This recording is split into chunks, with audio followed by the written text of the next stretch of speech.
ಇನ್ನು ಮತ್ತೊಂದಿಷ್ಟು ಅಪ್ಡೇಟ್ಸ್ ನಮಗೆ ಲಭ್ಯವಾಗ್ತಾ ಇದೆ ಪ್ರಕರಣಕ್ಕೆ ಸಂಬಂಧಪಟ್ಟಂತೆ. ಡಾಕ್ಟರ್ ಕಿರಣ್ ಪ್ರಾಣ ತೆಗಿತಾ ಹಾಗಾದ್ರೆ ಪರಸ್ತ್ರೀ ಸಂಘ.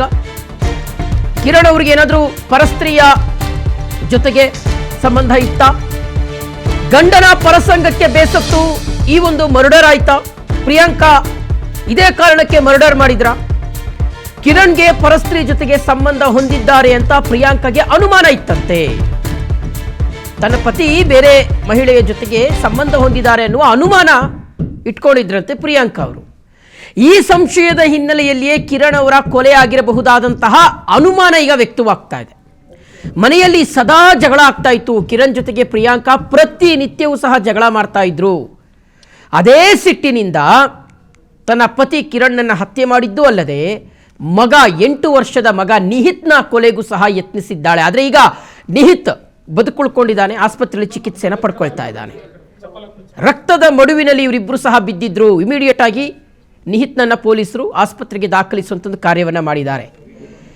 ಧಾರವಾಡ ಉಪನಗರ ಪೊಲೀಸ್ ಠಾಣೆಯಲ್ಲಿ ಎಫ್ಐಆರ್ ದಾಖಲಾಗಿದೆ. ಕಿರಣ್ ಅವರ ಸಹೋದರಿ ಸುಜಾತಾ ಅವರು ಕೊಟ್ಟಿರ್ತಕ್ಕಂಥ ದೂರಿನ ಅನ್ವಯ ಕೇಸ್ ದಾಖಲಾಗಿರುವಂಥದ್ದು. ಬರ್ಬರ ಹತ್ಯೆ ವೀಕ್ಷಕರೇ ನೋಡಿ. ಪ್ರಿಯಾಂಕಾ ಹತ್ಯೆ ಮಾಡಿದ ನಂತರ ಯಾವ ರೀತಿಯಾಗಿ ಆಕೆಯ ಹಾವಭಾವ ಇತ್ತು ಅಂದ್ರೆ, ಪತಿಯನ್ನ ಒಂದು ಕಡೆ ರೂಮ್ನಲ್ಲಿ ಹತ್ಯೆ ಮಾಡಿದಾಳೆ, ಮಗನನ್ನೂ ಸಹ ಹತ್ಯೆ ಮಾಡುವ ಪ್ರಯತ್ನ ಮಾಡಿದಾಳೆ. ಆದಾಗ್ಯೂ ಸಹ ಏನೂ ಆಗೇ ಇಲ್ಲ ಅನ್ನುವ ರೀತಿಯಲ್ಲಿ ಮನೆಯಲ್ಲಿ ಸೋಫಾ ಮೇಲೆ ಆರಾಮಾಗಿ ಕೂತ್ಕೊಂಡಿದ್ಲಂತೆ ಪ್ರಿಯಾಂಕಾ. ಡಾಕ್ಟರ್ ಕಿರಣ್ ಅವರಿಗೆ ಕೇಳಿಕೊಂಡು ಯಾರಾದರೂ ಫೋನ್ ಮಾಡಿದ್ರೆ, ಅವ್ರ ನಂಬರ್ಗೆ ಮೊಬೈಲ್ಗೆ ಯಾರಾದರೂ ಫೋನ್ ಮಾಡಿದ್ರೆ ಡಾಕ್ಟರ್ ಕಿರಣ್ ಅವರನ್ನ ಕೇಳ್ಕೊಂಡು ಅವರು ನಿದ್ದೆ ಮಾಡ್ತಾ ಇದ್ದಾರೆ, ರೆಸ್ಟ್ ನಲ್ಲಿ ಇದ್ದಾರೆ, ಅವರು ಹೊರಗಡೆ ಹೋಗಿದ್ದಾರೆ ಅಂತ ಹೇಳ್ತಾ ಇದ್ರಂತೆ ಪ್ರಿಯಾಂಕಾ. ಬಹಳ ಬರ್ಬರವಾಗಿರ್ತಕ್ಕಂತಹ, ಇಡೀ ಧಾರವಾಡವೇ ಬೆಚ್ಚಿ ಬೀಳಿಸುವ ರೀತಿಯಾಗಿರ್ತಕ್ಕಂಥ ಒಂದು ಹತ್ಯೆ. ಪ್ರಿಯಾಂಕಾ ಅವರು ಲೋ ಶುಗರ್ ಸಮಸ್ಯೆಯಿಂದ ಬಳಲ್ತಾ ಇದ್ರು, ಇನ್ಸುಲಿನ್ ತೆಗೆದುಕೊಳ್ತಾ ಇದ್ರು ಅನ್ನುವ ವಿಚಾರ ಇದೆ. ಸೊ ಹಾಗಾಗಿ ಈ ಪ್ರಕರಣ ಆದ ಬಳಿಕ ಅವರೀಗ ಸ್ವಲ್ಪ ಸುಸ್ತಾದ ಹಾಗೆ ಇದ್ದಾರೆ. ಸೊ ಹಾಗಾಗಿ ಅವರನ್ನು ಆಸ್ಪತ್ರೆಗೆ ದಾಖಲು ಮಾಡಲಾಗಿದೆ.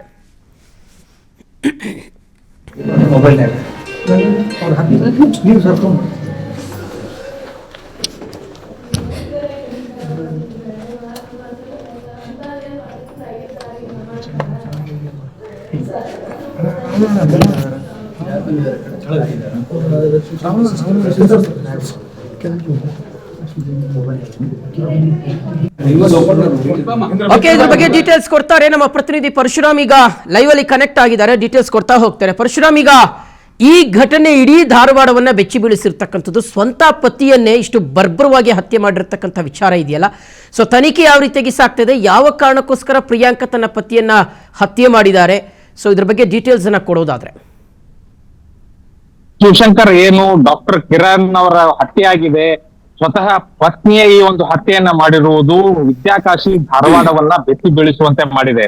ಈಗಾಗಲೇ ಏನು ಪ್ರಿಯಾಂಕರನ್ನ ವಶಕ್ಕೆ ಪಡೆದಂತಹ ಪೊಲೀಸರು ವಿಚಾರಣೆಯನ್ನ ಕೂಡ ನಡೆಸಿದ್ದಾರೆ. ಜೊತೆಗೆ ಅವರು ಇನ್ಸುಲಿನ್ ಇಂಜೆಕ್ಷನ್ ಗಳನ್ನ ತೆಗೆದುಕೊಂಡಿರುವಂತಹ ಕಾರಣದಿಂದಾಗಿ ಅವರ ರಕ್ತದಲ್ಲಿನ ಶುಗರ್ ಪ್ರಮಾಣ ಕಡಿಮೆಯಾಗಿದ್ದು ಮಾತನಾಡ್ಲಿಕ್ಕೆ ಸರಿಯಾಗಿ ಬರ್ತಾ ಇಲ್ಲ ಅನ್ನುವಂತಹ ಕಾರಣಕ್ಕಾಗಿ ಹುಬ್ಬಳ್ಳಿಯ ಕಿಮ್ಸ್ ಆಸ್ಪತ್ರೆಗೆ ದಾಖಲಿಸಿ ಚಿಕಿತ್ಸೆಯನ್ನ ಕೊಡಲಾಗ್ತಾ ಇದೆ. ಈಗಾಗಲೇ ಕಿಮ್ಸ್ ನ ವೈದ್ಯಕೀಯ ಅಧೀಕ್ಷಕರಾದಂತಹ ಈಶ್ವರ ಹೊಸಮನಿಯವರು ಮಾತನಾಡಿ ಏನೋ ಅವರ ಆರೋಗ್ಯ ಸ್ಥಿತಿ ಸ್ಥಿರವಾಗಿದೆ, ಹೀಗಾಗಿ ಅವರಿಗೆ ಏನು ಶುಗರ್ ಅನ್ನ ಮಿತಿಗೆ ತರಲಿಕ್ಕೆ ಯಾವ ರೀತಿ ಇಂಜೆಕ್ಷನ್ ಗಳನ್ನ ಕೊಡಬೇಕು ಅದನ್ನೆಲ್ಲ ಮಾಡಿ ಟ್ರೀಟ್ಮೆಂಟ್ ಕೊಡ್ತಾ ಇದ್ದೇವೆ ಅನ್ನುವಂತ ಮಾತೆಲ್ಲ ಹೇಳಿದ್ದಾರೆ. ಇನ್ನೊಂದೆಡೆ ಕಿರಣ್ ಅವರ ಸಹೋದರಿ ಸುಜಾತಾ ಅವರೇನಿದ್ದಾರೆ, ಧಾರವಾಡದ ಉಪನಗರ ಪೊಲೀಸ್ ಠಾಣೆಯಲ್ಲಿ ದೂರನ್ನ ದಾಖಲಿಸಿದ್ದಾರೆ. ಆ ದೂರಿನಲ್ಲಿ ಸ್ಪಷ್ಟವಾಗಿ ಅವರು ಉಲ್ಲೇಖಿಸಿರುವುದೇನೆಂದ್ರೆ, ತಮ್ಮ ಸಹೋದರ ಏನ್ ಕಿರಣ್ ಇದ್ದಾರೆ ಅವರಿಗೆ ಅವರ ಪತ್ನಿಯಾದಂತಹ ಏನು ಪ್ರಿಯಾಂಕಾ ಕಿರುಕುಳವನ್ನ ಕೊಡ್ತಾ ಇದ್ರು, ಕೌಟುಂಬಿಕ ಕಲಹ ಇತ್ತು, ಅವರು ಏನು ಕಿರಣ್ ಮೇಲೆ ಸಂಶಯವನ್ನ ಪಡ್ತಾ ಇದ್ರು. ಕಿರಣ್ ಅವರು ಬೇರೆ ಸ್ತ್ರೀಯರೊಂದಿಗೆ ಸಂಬಂಧವನ್ನ ಹೊಂದಿದ್ದಾರೆ ಅನ್ನುವಂತ ಕಾರಣಕ್ಕಾಗಿಯೇ ಮನೆಯಲ್ಲಿ ಪ್ರತಿನಿತ್ಯ ಜಗಳವನ್ನ ಮಾಡ್ತಾ ಇದ್ರು. ಇದೇ ಕಾರಣಕ್ಕಾಗಿಯೇ ಸಂಚಲನ ಮಾಡಿ ಚಾಕುವಿನಿಂದ ಕುತ್ತಿಗೆ ಮತ್ತು ಬೆನ್ನಿಗೆ ಇರಿದು ಕೊಲೆಯನ್ನ ಮಾಡಿದ್ದಾರೆ ಅನ್ನುವಂತಹದ್ದನ್ನ ದೂರಿನಲ್ಲಿ ಉಲ್ಲೇಖಿಸಿದ್ದಾರೆ. ಹೀಗಾಗಿ ಧಾರವಾಡ ಉಪನಗರ ಪೊಲೀಸರು ಈ ಒಂದು ದೂರನ್ನ ಪಡೆದುಕೊಂಡು ತನಿಖೆಯನ್ನ ನಡೆಸಿದ್ದಾರೆ.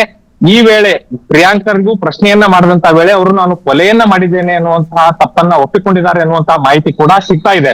ಇನ್ನೊಂದೆಡೆ ಮಗ ಏನಿದಾನೆ 8 ವರ್ಷದ ಮಗನ ಕುತ್ತಿಗೆ ಮತ್ತು ಬೆನ್ನಿಗೂ ಕೂಡ ಅವರು ಚಾಕುವಿನಿಂದ ಇರಿದಿದ್ರು.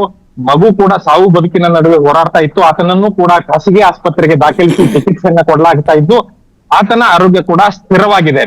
ಇನ್ನೊಂದೆಡೆ ಏನು ಕಿರಣ್ ಸಂಬಂಧಿಕರು ಪೋಷಕರು ಆಗ್ರಹಿಸ್ತಾ ಇರೋದು ಏನಂತಂದ್ರೆ, ಪ್ರಿಯಾಂಕಾ ಅವರಿಗೆ ಕಠಿಣ ಶಿಕ್ಷೆಯನ್ನ ಕೊಡಬೇಕು, ಅವರು ಮಗನನ್ನು ಕೊಲ್ಲಲಿಕ್ಕೆ ಪ್ರಯತ್ನ ಮಾಡಿದ್ದಾರೆ, ಜೊತೆಗೆ ಪತಿಯನ್ನ ಈಗಾಗಲೇ ಕೊಂದು ಮುಗಿಸಿದ್ದಾರೆ ಅನ್ನುವಂತಹ ಒಂದು ಏನು ನೋವನ್ನ ತೋಡಿಕೊಳ್ತಾ ಇದ್ದಾರೆ.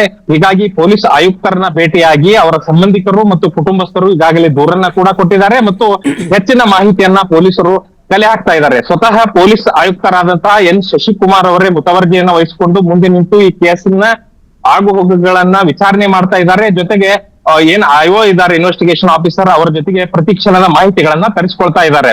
ಒಟ್ಟಾರೆಯಾಗಿ ವಿದ್ಯಾಕಾಶಿಯನ್ನ ಬೆಚ್ಚಿ ಬೀಳಿಸಿದಂತಹ ವೈದ್ಯರ ಕೊಲೆಯ ಪ್ರಕರಣದಲ್ಲಿ ಪತ್ನಿಯೇ ಕೊಲೆಗಡಿಕೆಯಾಗಿರುವುದು ನಿಜಕ್ಕೂ ವಿಪರ್ಯಾಸ ಅಂತಾನೆ ಹೇಳ್ಬೋದು Shivashankar. Okay Parashuram, thank you ತಮ್ಮೆಲ್ಲ ಡೀಟೇಲ್ಸ್ಗಾಗಿ.